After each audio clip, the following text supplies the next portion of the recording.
Hello everyone, I'm Brian. Today I'm doing a reaction to do these 5 things before sleeping.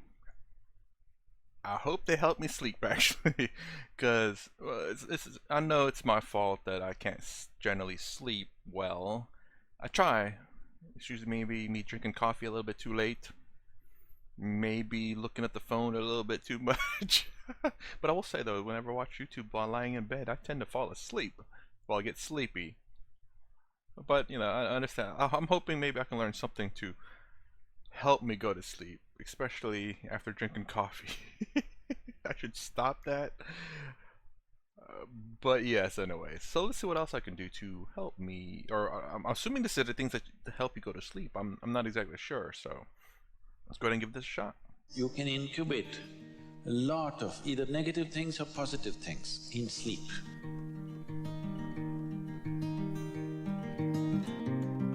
This is getting too easy. Just sleeping sadhana. So coming awake to an alarm bell with a sudden start is not the best way to do your life. Yeah, I used to have like a really annoying like an type noise. Boy, that jars you awake. But now I have like Beethoven music. Not Beethoven. Is it Beethoven music? It might be Beethoven music. Kind of like Beethoven music. It wakes me up. At least I hope.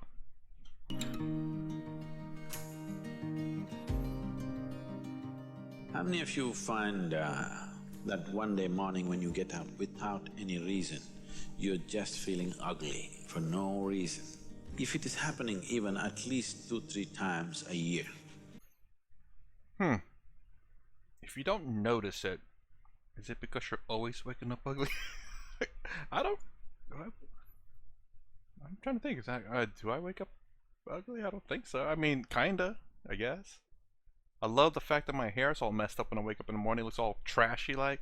I just walk outside and go check my mail like that too.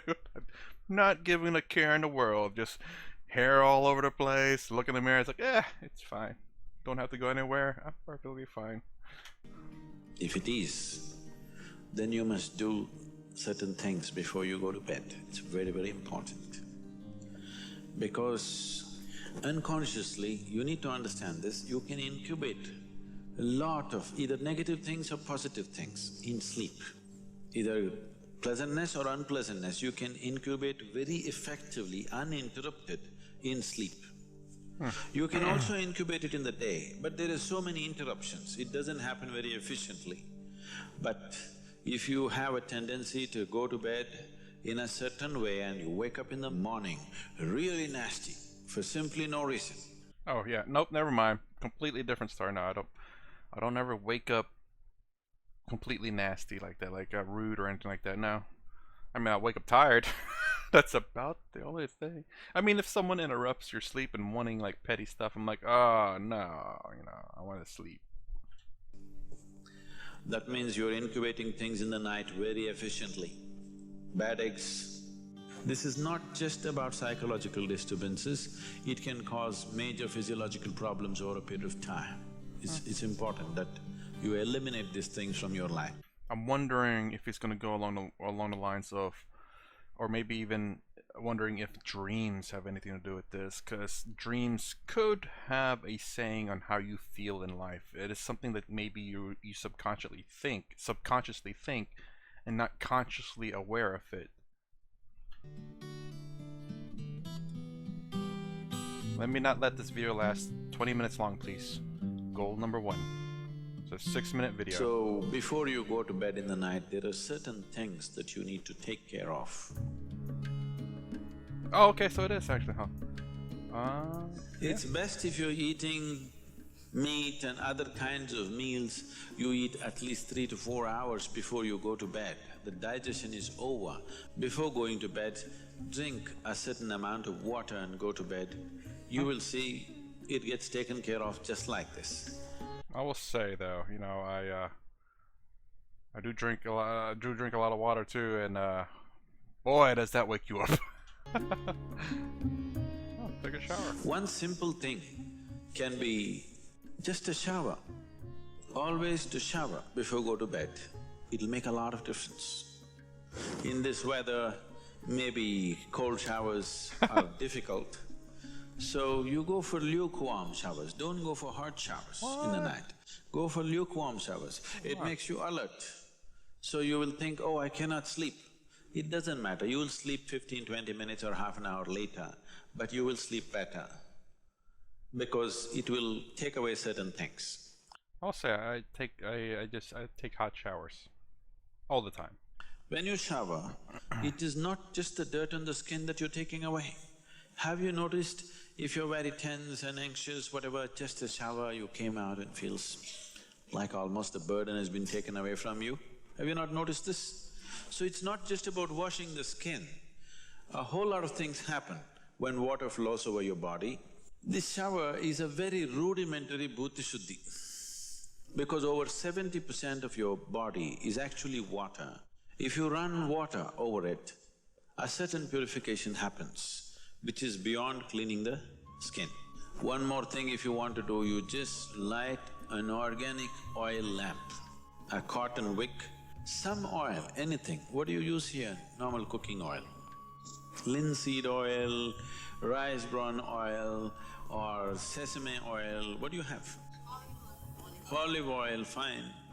Any organic oil with a cotton wick, just burn one little lamp somewhere in the room where you sleep. You will see these things will completely disappear. I'm a little afraid that some things might catch fire. If you can bring in a chant or there are nightly practices, yogic practices, before you go to bed, sit on your bed and do this practice. I think that would actually help a lot. Just doing maybe stretches or something very simple and relaxing, something to clear your mind.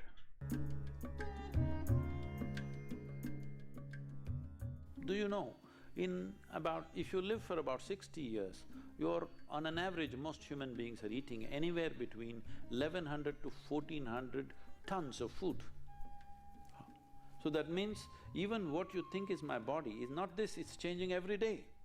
New input is happening and old things are going away. So 1400 tons, you don't carry that much of weight right now. So obviously, what you have as a body right now is just a transient amount of food and soil, isn't it? Hello? So what you think is mine also is not it, it is just all the time changing. Tonight before you go to bed, spend at least 12–15 minutes reminding yourself, you're neither this body nor this mind. There is a very interesting saying that are you the same person you were like 20 years ago, because your cells are being replaced, not every day, but like ever so often. Certain cells die, gets replaced. Eventually every cell in your body is completely replaced with new cells, which is very interesting. Like your brain was completely I think everything, yeah, I don't think every cell dies, so it always has to be replaced. And are you the same? Are you, I mean, you're mentally, your thoughts are the same, but your physical body is different, which is it's very interesting to think about it that way. Just lie down and just remind yourself, this body is not really you. It is mine right now for use, but it's not really me. Just, if you're not able to do it, just link it to your breath. Inhalation, I'm not the body. Exhalation, I'm not even the mind. Just lie down for 12 minutes and do it till the last moment, till you fall asleep. This is something you must notice. Oh wow, okay, that was quick. So yeah, eat 3–4 hours before going to bed. I try not to eat whenever I come home after work. I try not to eat. I do sometimes drink coffee, even though it's not good for you. Generally, most of the time, coffee doesn't affect me. Take a shower, definitely do that. But I take hot showers though. He says lukewarm, which would be nice, but I like hot showers. Light a lamp, organic oil lamp. Organic's very expensive, and I'm afraid things will catch on fire. So chant or practice yoga yogic process. I thought it's yoga pose. Well, I guess he was sitting in a yoga pose, and I guess I'm not exactly sure the process. But I do agree, doing something very relaxing before going to bed will definitely help. Not using your phone before going to bed definitely helps. And remind yourself that I'm not this body, I'm not this mind. That's weird. That last part's a little bit odd for me. But I mean, in a sense, it is a bit true. You are the idea of your mind, but you are not. You are the mind, but you are not the physical. You're not the brain. Your how your brain is formed is uniquely you because of your lived experience and your thoughts. Your body itself, a lot of people say it's just just a transportation in a sense, get you from point A to point B. Form, I guess who you are is in your mind, and your eyes are a form of inputs and outputs. Your touch is input output. Inputs, sorry. Your ears are inputs, your nose is input, your mouth is an input, your eyes, your senses are your inputs. And your senses tells you the world in a sense, and how your mind processes it. Like when I look here or there, I see walls, I see lights. If you're blind, if you're born blind, could you imagine what you would think the world looks like? It's really interesting to know how people to to ask people who are born blind or born without hearing, to ask them what do they think the world is like. It is very fascinating. I've not, but I would say it is very fascinating that, like, if you're able to see and you know what things look like, but then you imagine, what if you've never seen what things look like? If you've never seen what something is, and try to imagine what you think something looks like. It's very interesting how we formulate, I guess, how things look. I am rambling on a lot of stuff here, but it's just again very fascinating. Like I guess a good way to to experience this is if they were to blindfold you and put you in a room of stuff that you've never ever seen before. And don't get me wrong, blind people can, in a sense, know what the world is like because they still have the touch, so they can feel the shape and the roughness. But color is a different experience. They can understand maybe blue being cold and red being hot, warm being orange or yellow. But yeah, so this goes on to that last part of that. I'm not this body. I'm not this mind.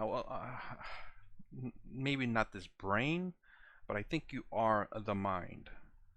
Because without the mind, this body is just a body with nothing. Nothing. It's like a car. Without you turning on the car and driving it, it just sits there. It does nothing. Without and I guess my interpretation of that is that the fact that you driving the car is the mind, and the car itself is your body. So I don't know. Let me know your thoughts about what I said, and my maybe semi counter argument about this is I am not this mind. I'm wondering if he actually means the mind, or does he mean the brain, or maybe the brain is part of the body. I would love for him to talk about that a little bit more deeply so I can understand it better. So I'm a little bit of a disagreement with there, but then it could be just because I may not fully understand what he means by that. And that's the thing that kind of I wish it's kind of lacking for me whenever I watch this video. Sometimes I may not completely understand what it's saying, and I can only assume so much. So, for example, this one, I am not this mind. However, I don't believe he explained it enough for me to better understand it. So, at this moment, I disagree a little bit on that part, but only because I feel that I don't have a clear understanding of what he means by that. So far, 100. Well, agree on nearly everything except for two things. One of those things is about it's just because I don't quite understand what he's saying about no will and volunteering and will. If you volunteer, you have no will. And then this one that I'm not this mind, where which I disagree a little bit on him about. I do believe you are the mind, because again, the body is like the car, and the mind is like you driving the car. Without the mind, the car is there. It's an empty body, an empty shell that does nothing, and the mind itself is what drives the body. and the car and your senses are basically the inputs of how your mind interprets the world.